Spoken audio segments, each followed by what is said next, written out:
Hey Sparkers, tudo bem com vocês? Bom, vamos começar o segundo episódio dessa história que a gente tá fazendo aqui pra marcar. Primeiramente, prazer, sou Pedro Lage, líder e marketing da equipe Spark, tô aqui com o nosso engenheiro. Muito prazer, eu sou o Kevin, eu sou o engenheiro-chefe da equipe e cuido também de portfólios. Exatamente, cara. Então assim, o que a gente tá fazendo aqui? Primeiro, o que esses loucos estão aqui falando num podcast, num vídeo no YouTube aqui? A gente tá fazendo história, cara. A gente veio pra disruptar, eu acho que essa é a palavra, nem sei se ela existe, mas se não existe, estou criando agora. E a gente veio basicamente pra deixar a nossa marca passar o conteúdo durante os anos aí. Fala um pouquinho. Deixar registrado aí, né? Registrado, exatamente. Massa. Falando em deixar registrado, falando desse espírito de comunidade que a gente quer criar, uma coisa que foi bem difícil no início, Kevin, você lembra? Foi a questão dos membros da Spark, né? A gente começou, pelo menos aqui em Santa Catarina, a gente mora em Criciúma, é limitado a 4 membros, né, para poder participar da competição, e geralmente as equipes têm 6 membros. Sim. E aí, cara, foi uma coisa bem difícil. Inclusive, fizeram até uma pergunta lá no nosso Instagram, né, sobre isso. O Instagram, no caso, spark.brasil, com Z, tá?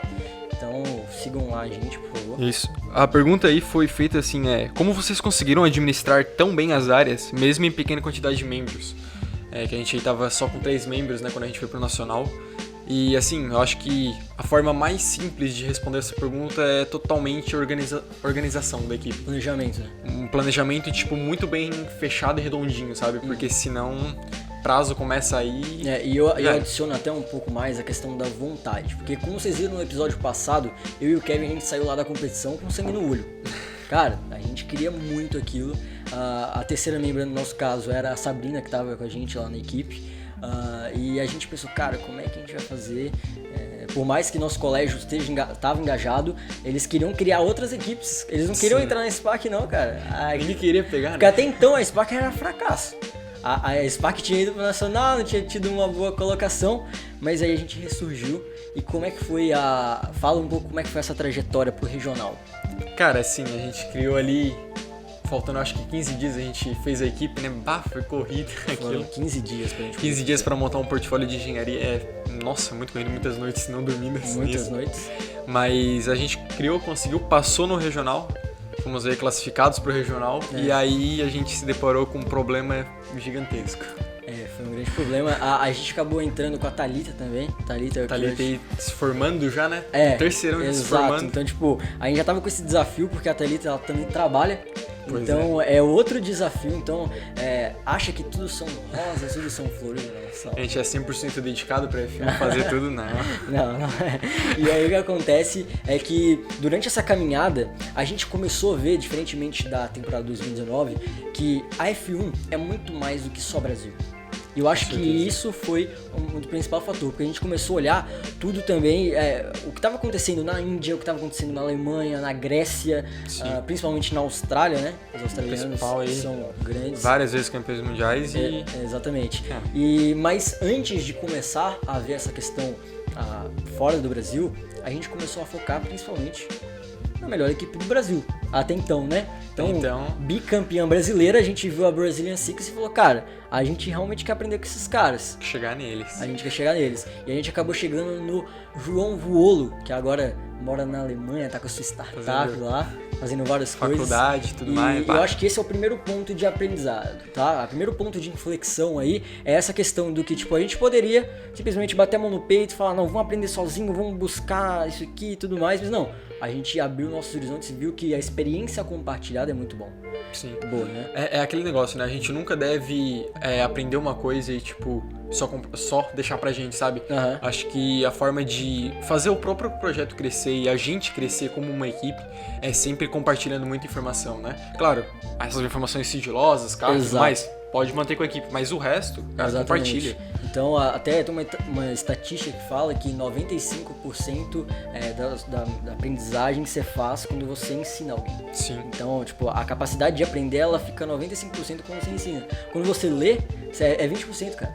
Quando você escreve é 30%. Então imagina o quão isso é diferente quando você vai passar. E as pessoas às vezes têm receio, né? Não vou falar isso aqui porque ele vai ser meu rival.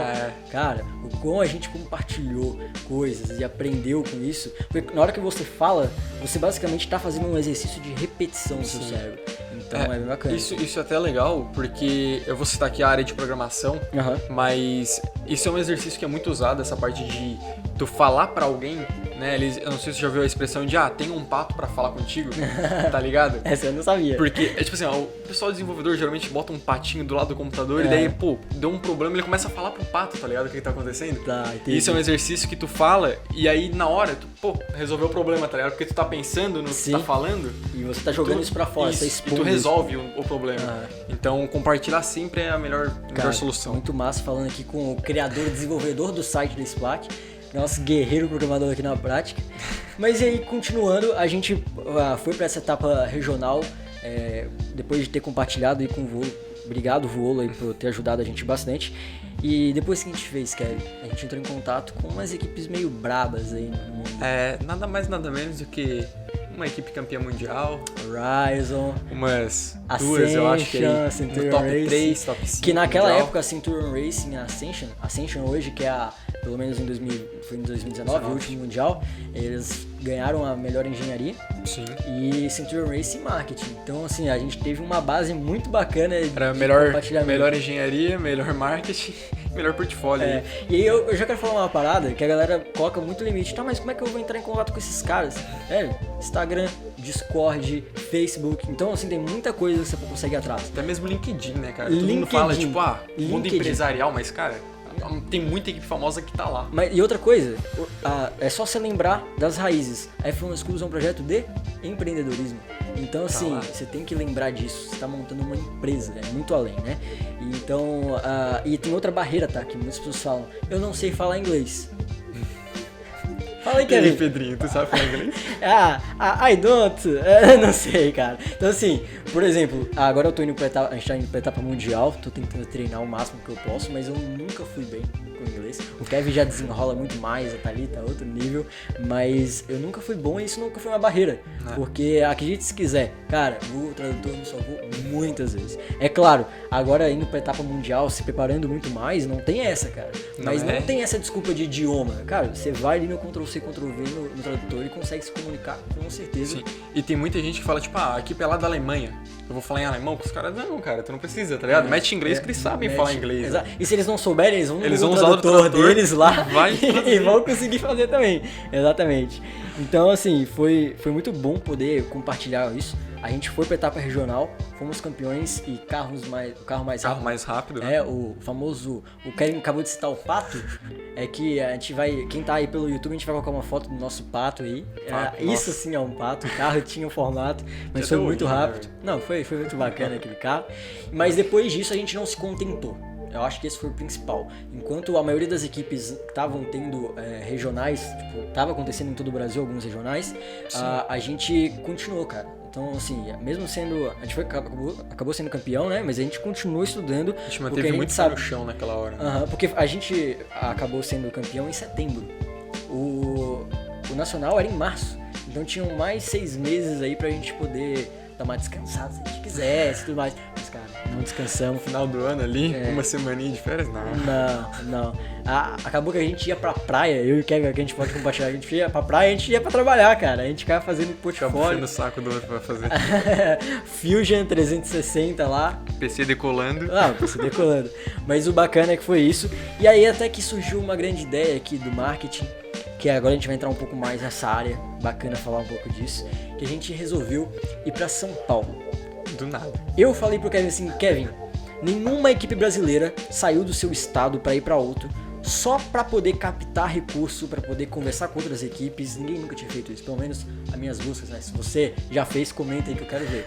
Mas, cara, foi algo extremamente disruptivo na minha cabeça naquele momento. Só que vem o detalhe, eu pensei, em vez de se comunicar, faltando uma semana, eu cheguei pro Kevin, eu comprei lá os negócios pra gente poder ir pra São Paulo. Ele, o quê? Não, eu comprei a passagem e tal. Aí ele, cara, mas como assim? Eu não falei pro meu pai. Detalhe, dia 21 de dezembro a gente foi pra São Paulo. Cara, foi uma coisa, tipo, muito em cima. Mas qual que era o objetivo lá? Falar com a Brazilian Six, que até então bicampeão brasileira, referência nacional, e conseguir patrocínio. Então a gente fez uma agenda, um planejamento de a gente bater lá nas concessionárias e tudo mais. Só que Aí que tá. Aí vem uma grande sacada, é uma história que eu não recomendo, não me orgulho disso, não me orgulho, mas deu muito certo. O que acontece? A gente não tinha marcado com as reuniões. Nenhuma.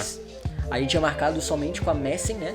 A Messen, que é um escritório de investimentos lá, a gente foi conversar com eles, mas nenhuma concessionária. Chegamos em São Paulo, Tietê, lá, tudo tranquilo.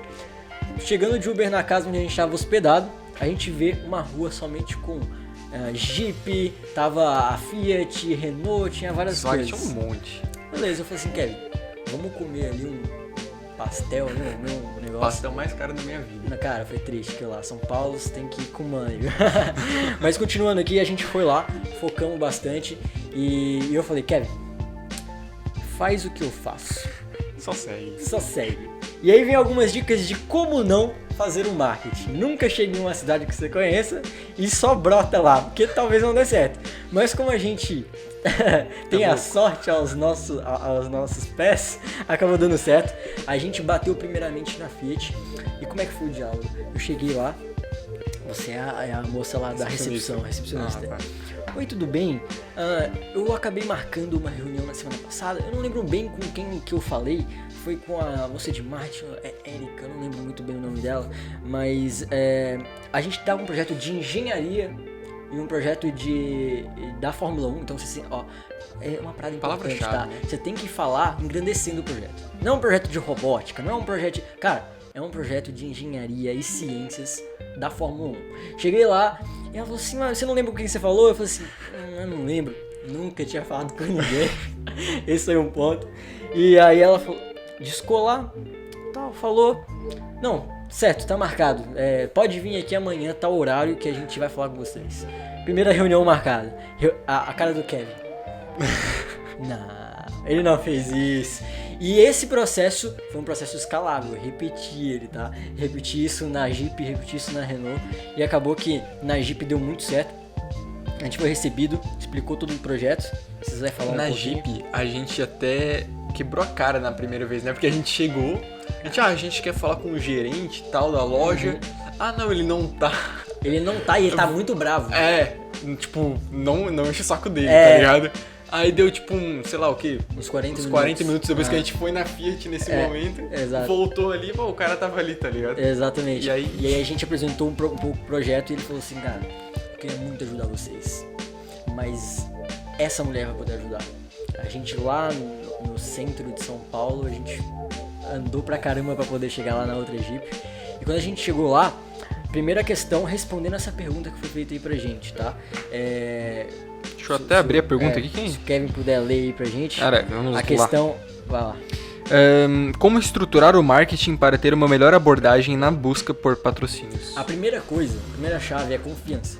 Tipo, não é questão de coach, de postura, mas cara, você tem que lembrar que você é um adolescente, você tem no máximo aí seus 19 anos, e que você tá querendo patrocínio às vezes de 5, 10, 15, 20 mil reais de uma empresa. Às vezes até muito mais. Muito mais. Até pra nossa etapa mundial, a gente tá pedindo bem mais, né? Bem mais. Então, assim, você tem que lembrar que você sempre tem que ter uma confiança como se você estivesse propondo... Porque você realmente tem que pensar que você está propondo algo que vai ajudar muito a empresa. Sim. Você não tem que chegar lá na postura de e ajude o nosso projeto. Não, o nosso projeto vai te ajudar, porque ele vai trazer visibilidade, ele vai trazer engajamento, isso gera conteúdo para a empresa e isso pode gerar venda. Sim, e eles podem até usar como uma estratégia de marketing, dizendo que a empresa ajuda na educação brasileira, ajuda em projetos sociais. Exato. Porque isso também é envolvido, a F1 envolve muitos projetos sociais aqui no Brasil. Exatamente. Então, né, é uma estratégia muito ampla de se fazer, né? Não é chegar a nossa equipe. Perfeito. Não querendo essa questão de, tipo, ajude a gente, não. É uma proposta, você tá lidando ali frente a frente com empresários e você tem que ter a mesma cabeça do que um empresário. E a gente apresentou todo o projeto, como funcionou, e ele mandou a gente ir pra outra Jeep lá. Pra gerência, né? Pra gerência. Da Jeep. E a gente foi confiante, cara, a gente levou todos os nossos portfólios, levamos a nossa premiação, enfim. E, cara... Simplesmente ela falou assim, descarta essa aqui de 1.000, de 2.000, só deixa a proposta de 5, 10 e 15. Na hora o Kevin virou pra mim e falou assim, cara, você tá brincando, que a gente desceu do Uber, foi visitar as concessionárias e a gente agora tá fechando. O patrocínio fechou com R$5.000, ajudou bastante a gente na nossa etapa nacional, pra gente poder fazer coisas do carro. E então, assim, primordial, cara, você ter essa postura de empresa, né? O projeto F1 Schools é você sair das presas da escola, você tá frente a frente com empresários e você colocar a bronca mesmo. Tanto que, até a gente pode falar isso, vai ser um tema do terceiro episódio aí, eu criei a minha própria empresa, então a partir disso você tem que ter essa postura de liderança, né? Sim, não é chegar e demonstrar como...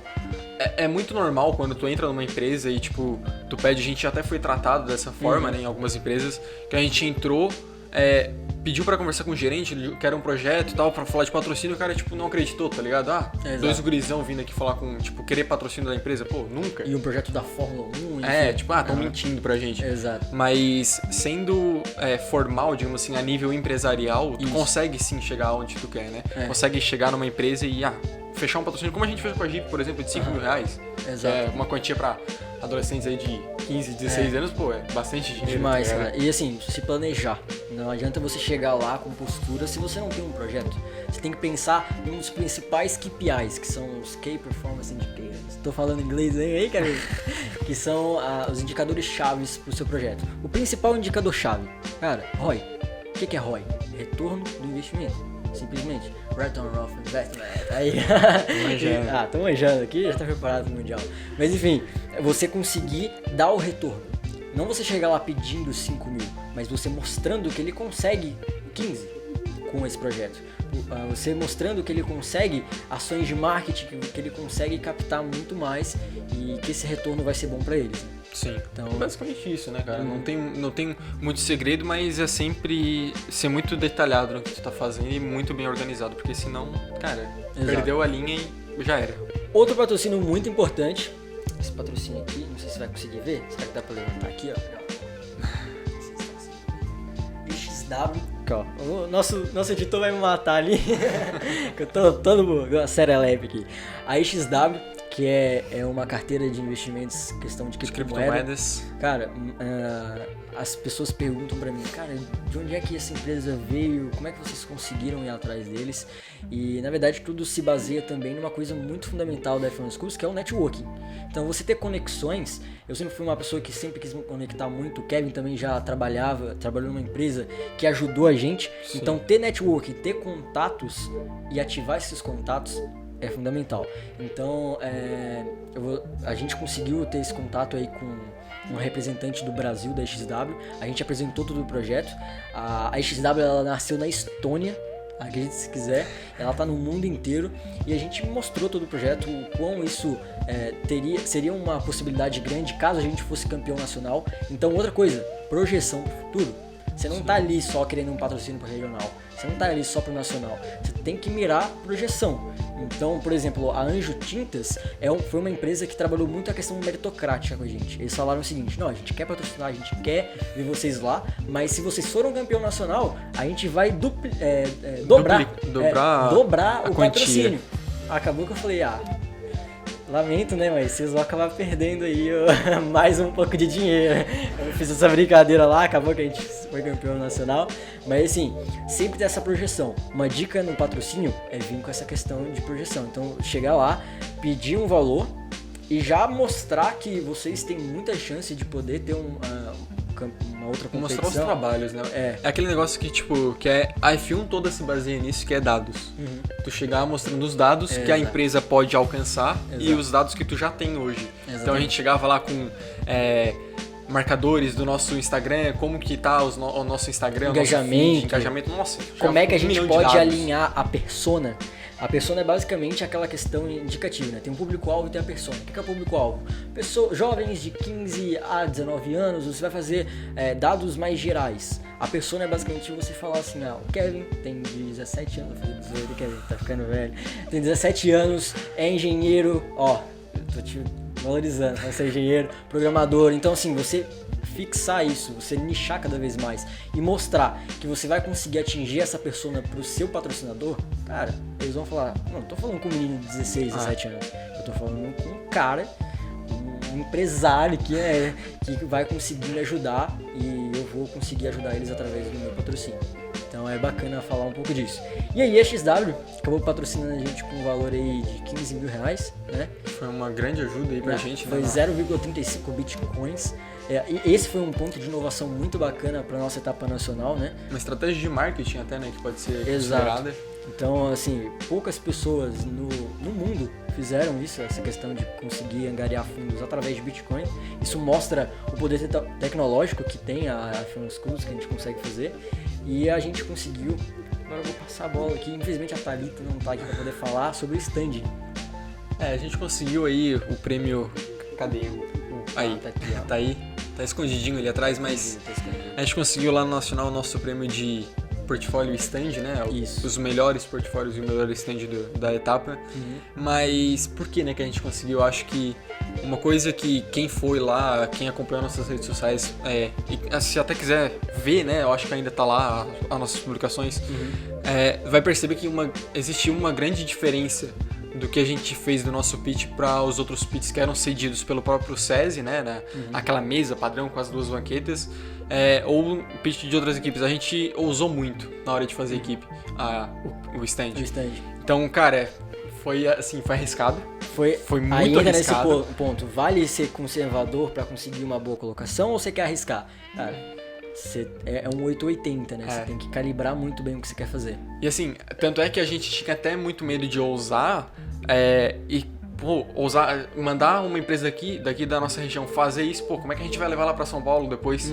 E aí a gente achou uma solução pra isso, vamos fazer lá em São Paulo. Exatamente. Mas eu acho que as duas maiores inovações e disrupções dentro dessa questão do stand, primeiro, foi a questão de ver uma inovação ali, né? De a gente ver que seria padronizado aquela banqueta principal.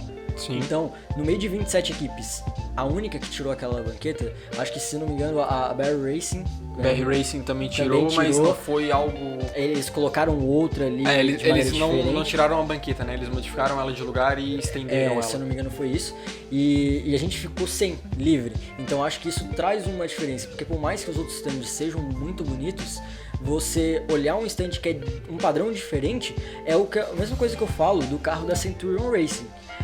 Ele pode não ser o melhor carro do mundo, ele pode ser o mais rápido, mas você olha pra ele, cara, que carro diferente, louco. Então assim, às vezes ter essa inovação, respeitando regra, respeitando as outras questões, é importante. Sim, é aquele negócio de tu se destacar no meio de todo mundo, sabe? Porque muitas vezes na competição, no regional não acontece tanto isso, porque aqui em Santa Catarina são 3, 5 equipes no máximo, mas... Por exemplo, vai pra uma etapa nacional aí que tem 30 equipes, cara, tu tem que se destacar de alguma maneira. E a maneira mais visual, a maneira mais simples, digamos assim, de tu se destacar, a primeira é o teu stand, porque é onde todo mundo vai passar, o que tá exposto na competição. E a segunda é o carro, só que o carro é só determinados horários que ele corre. Então tu não tem destaque toda hora sobre aquilo. Exato. Então se tu foca no teu stand, tem um destaque maneiro pra ele, tu vai se destacar muito bem ao redor de todas as outras equipes. E eu acho que é interessante falar que é sempre caçar a rúbrica, né? Sim. Sempre caçar a rúbrica. Vale a pena investir muito no stand? Cara, qual que é o budget de vocês? Qual que é o orçamento de vocês? O quão vocês vão investir para ter um retorno do investimento sobre a pontuação? Sim. Porque assim, se eu investir no carro, o carro ele tem uma pontuação, acho que total de 250 pontos. Né, contando corridas e tudo mais, né? Portfólio. O stand tem 60 pontos. Então o que você quer valorizar? Então a gente tem que prestar atenção. E o segundo ponto de inovação aí que a gente conseguiu no stand foi a questão de a gente queria fazer um stand profissional, nível mundial, mas a gente não conseguiria trazer isso de Santa Catarina. Porque a maioria das equipes trouxeram os banners, colaram lá. A gente falou assim, não, cara, vamos fazer em São Paulo. Acabou que teve problemas, tá? O nosso stand, a gente teve que recortar algumas partes ali, porque o fornecedor não conseguiu fazer. Foi triste isso. Mas aí tá outro ponto. Sempre que vocês forem terceirizar, vocês têm que ter uma comunicação muito em cima. Mas eu tô enchendo o saco demais, não sei o quê. Cara, foca muito, porque é um projeto que pode te levar, como por exemplo a gente vai pra fora do Brasil. E assim, né, e é o dinheiro da tua equipe que tá indo naquilo ali, e assim, às vezes, no caso do stand é pouca pontuação, mas por exemplo, vai terceirizar a usinagem do carro, o carro vale 250 pontos.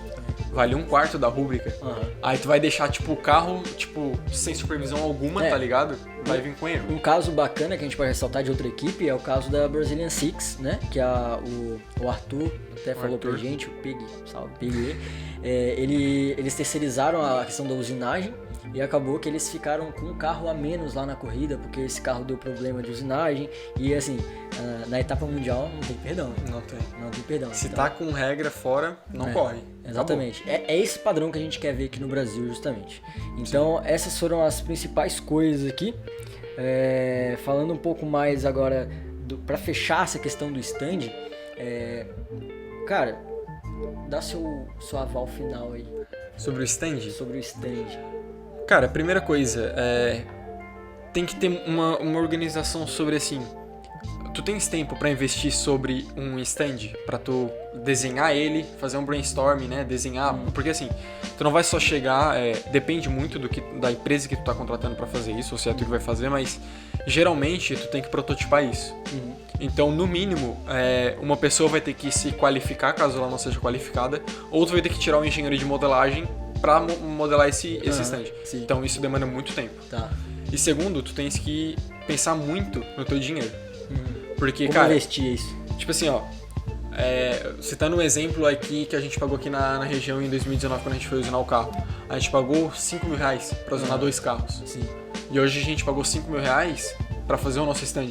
Foi uma média aí, né? Sim, exatamente. Então, tipo, claro, a gente tinha dinheiro pra fazer isso, a gente tinha, mas às vezes, se tu não tem um parceiro de usinagem, tu vai ter que gastar esse dinheiro em outro lugar, pra usinar, por exemplo. Então, conseguir essas conexões pra poder economizar ao máximo, saber investir, cara, o juiz ele vai questionar muito essa questão. Por que vocês fizeram isso? O que isso traz de retorno efetivo? É tudo sobre o porquê que tu fez isso, né? A competição é o porquê que tu fez. Golden Circle. Simon Sinek fez lá o que, como e porquê. Então, utilize isso em tudo que você fazer. Tá, como, porquê e o que você fez a respeito da asa de um carro, enfim. Então, tipo, qualquer área é bom aplicar isso. E, cara, terceiro episódio a gente vai falar sobre questão de corrida, engenharia. Então, fica ligado. E agora, você que tem dúvidas aí em como inovar no stand, deixa aqui sua pergunta. Se inscreve aqui no canal. Motiva o nosso podcast aí pra gente poder fazer uma comunidade muito forte. Muito grande. É isso daí, cara. E a ideia é sempre ajudar, né? Então, cara, botou uma pergunta ali, a gente responde mais breve e vamos com tudo, compartilha, né? Essa sede que você tá sentindo aí, esse aperto no coração que eu sei que você tá sentindo, tasca o dedo no like aí, compartilha com a galera pra gente escutar mais, pra gente criar essa comunidade que é F1 School Brasil. Abraço, Sparker, e até a próxima.